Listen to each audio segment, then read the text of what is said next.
Dear student, आज हम question number 11 करेंगे। 7th क्लास का क्वेश्चन नंबर 11, 7th क्लास। तो देखो, सबसे पहले हमने क्या करना है, इसमें जो है लिखा क्या है ये देखना है। पहले एक समकोण त्रिभुज बनाओ जिसका कर्ण दे दिया इन्होंने ए बी रेखा के समान। अपनी मर्जी से ले लो, मान लो मैंने ले लिया इस तरह।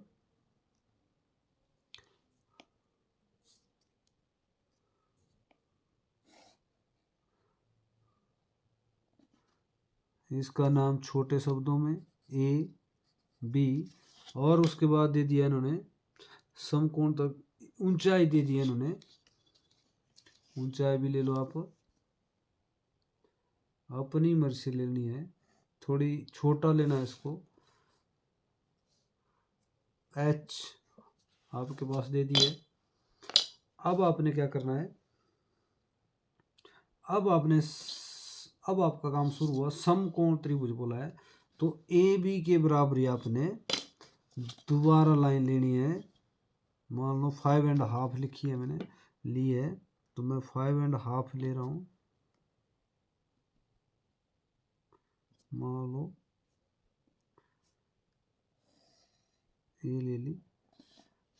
अब इसका अपने बड़े शब्दों में नाम डाल देना। आपको पेपर में माप आएगा तो माप लेना पड़ेगा। अब आपने ए बी रेखा का समद्विभाजन कर देना है,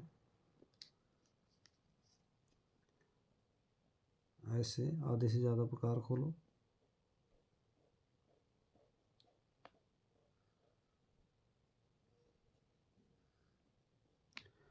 उतनी प्रकार रखनी और ए बिंदु पर छोटे छोटे डॉट लेने हैं आपने। जहां ये दोनों चापे मिलती है,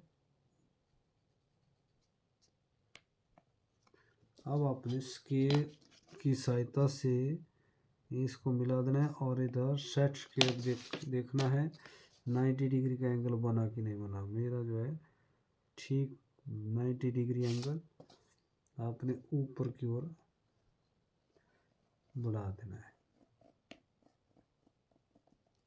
ठीक है, अब आपका नाम इधर पी डाल दो आप। अब आपने हाइट के बराबर आपकी जितनी हाइट दी है ना त्रिभुज की, उसकी हाइट और भुजा में फर्क होता है। वही हाइट आपकी अगर कितनी है तो इसकी आपने बी से चाप लगाई, उतनी ए से चाप लगाई। अब आपने जहां ये दोनों आपकी चापें मिलती है, इसको आपने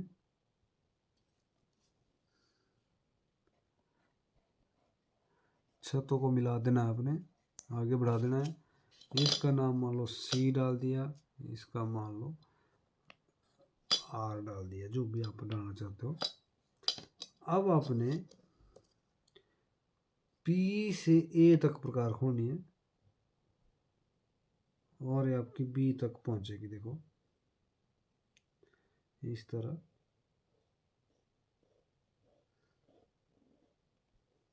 इस तरह छोटे छोटे डॉट लेने आपने।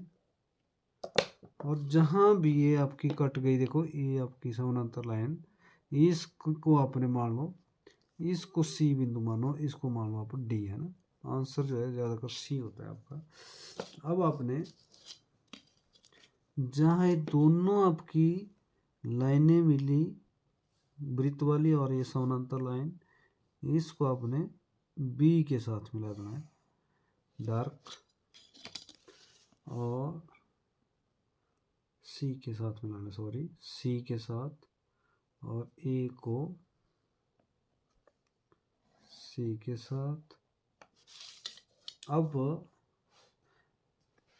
क्वेश्चन देखो क्या पूछा था, एक समकोण त्रिभुज बनाओ जिसका कर्ण ए बी रेखा के समान है। देखो कर्ण हमारे पास दे दिया था। अब आपकी जो है एक ऊंचाई दे दी है, जो है उस पूरी त्रिभुज की ऊंचाई एच रेखा के समान होनी चाहिए। अब आपने देखना है इधर 90 डिग्री का एंगल बना कि नहीं बना। ये समकोण त्रिभुज है, तो देखो कैसे चेक करना है इसको।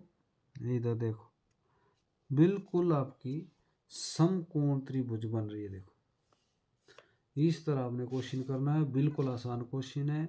और आपका 7th क्लास का ये 11 नंबर क्वेश्चन बिल्कुल आसान है, इस तरह आपने करना है। Thank you.